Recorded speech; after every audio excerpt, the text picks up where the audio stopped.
سلام به همگی، روزتان بخیر. به کانال واکینگ تور خوش آمدین. باز هم یک روز دیگر و یک آغاز دیگر. چنانچه میبینید برف در حال باریدن است و هوا بسیار سرد است. امروز میخوایم از این منطقه براتون فیلم بگیرم و کمک منطقه را معرفی بکنم. خوب است که با ما همراه باشین. این میدان مرکزی شهر است و ایستگاه های بس نیز در اینجا می باشد. اون ساختمان سفیدی که میبینین پایینش یک کلپزی است و غذای دریایی هم فکر کنم در اونجا پخته میشه. این شهرک یک مرکز ترافیکی قدیمی هم داره که شهر را وصل میکنه به استوانگر، برگین و اوگیسون فکر کنم.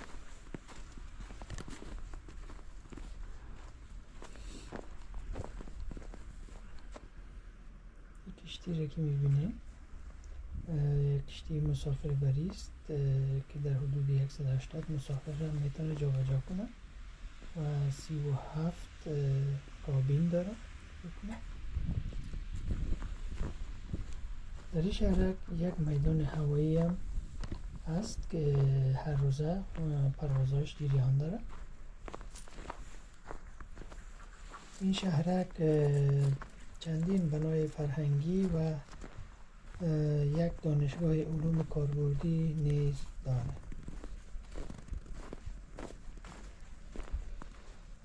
میبینین دوستای عزیز چقدر برف زیاد باریده امروز، اما مثل هفته گذشته همیشه هفته گذشته نیم متر برف زده بود، اما بسیار زود هوا شد، باران بارید و بازم این از دینه شب تا حال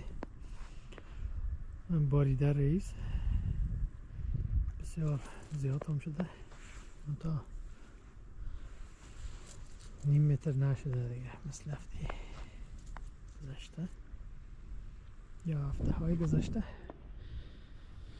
میبینیم که چقدر هوا خراب است، اصلا نمیشه جایی را با آسانی دید. آره باز خوب شده، منتها یک ساعت پیش تاریک بود هوا کل جای. نمیارم ساعت تقریبا 2:30 بجه است. معمولا دکان ها و مارکت ها ساعت 10 بجه روز در اینجا باز میشن. جمعیت شهر در حدود 14507 نفر می باشد. این شهرک یک شفاخانه بزرگ داره و فکر کنم در شمال مرکز همین شهر واقع شده و چندین مجمع ورزشی نیز داره، از جمله 2 پارک ورزشی داره. در شمال شرقی شهرک چند تا کوه هم فکر کنم است که بلندترین آن 724 متر ارتفاع داره.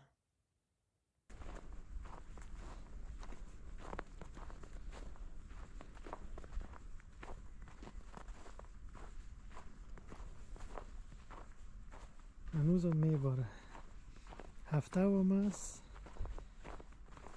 اما برف هم است. میبینید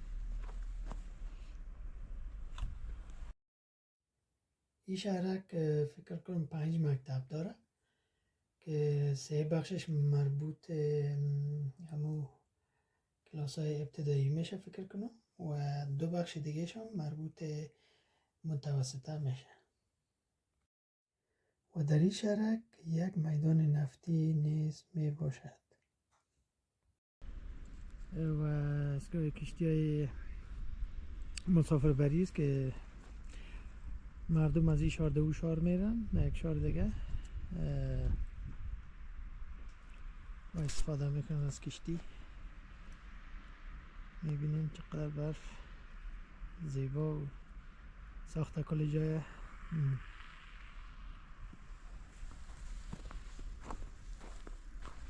مردم این شهرک به 2 زبان صحبت میکنن، یکیش بکمول میشه و دیگرش نینوش است.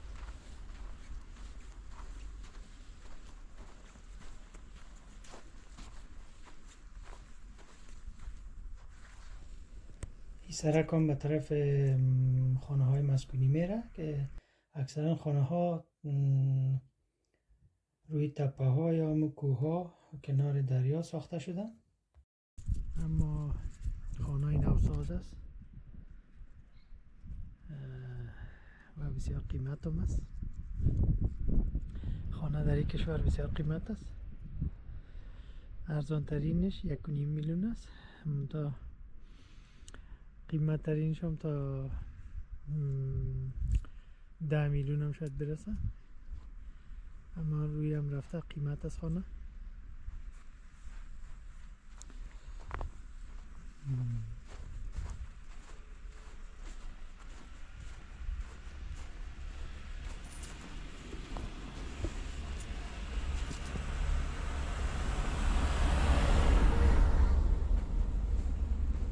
این ساختمان سمت چپ را که میبینیم پایینش یک رستوران و یک کافی شاپ است.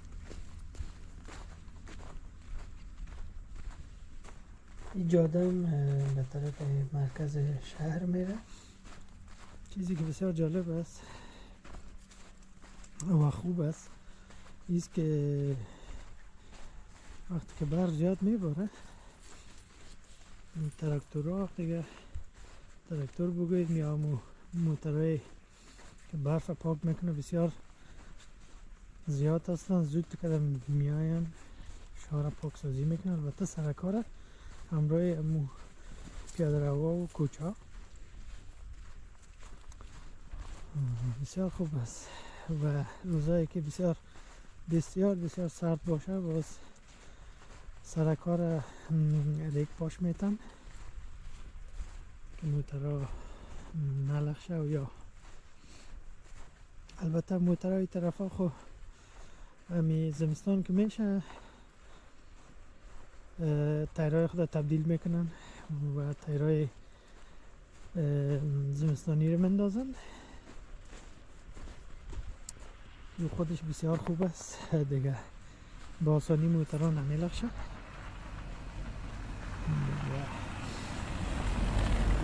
بسیار چیز خوب است، کار خوب است. البته موترهای خود از زمستان کلگی تبدیل کنه تایرهایش.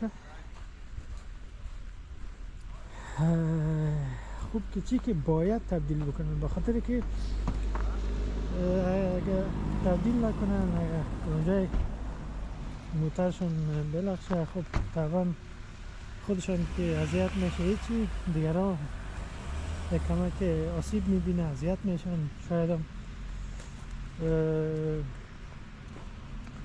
باعث شوه این لخشیدن موتر که چند تا موتر دیگه هم خراب شود.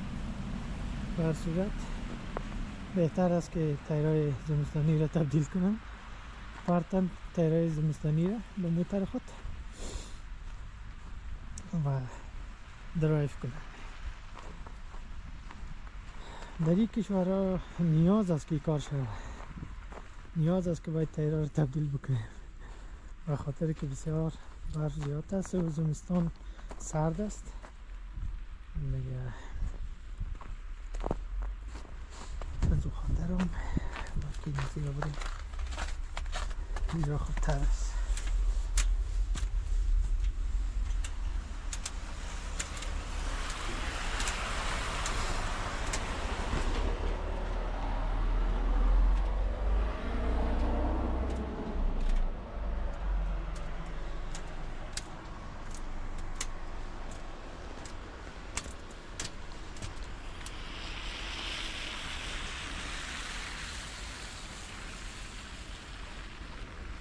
ساختمان ها را که میبینید تازه ساخته شده در این منطقه.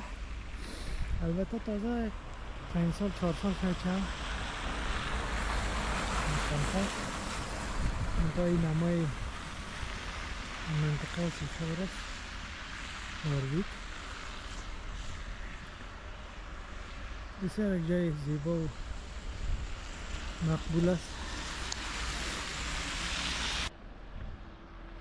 بسیار قدیمی است که تقریبا 80-90 سال قدمت داره.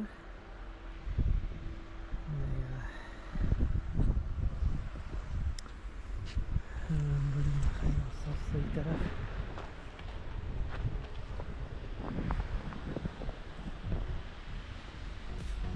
تشکر که ویدیو رو تماشا کردیم. لطفاً سابسکرایب و لایک رو فراموش نکنید.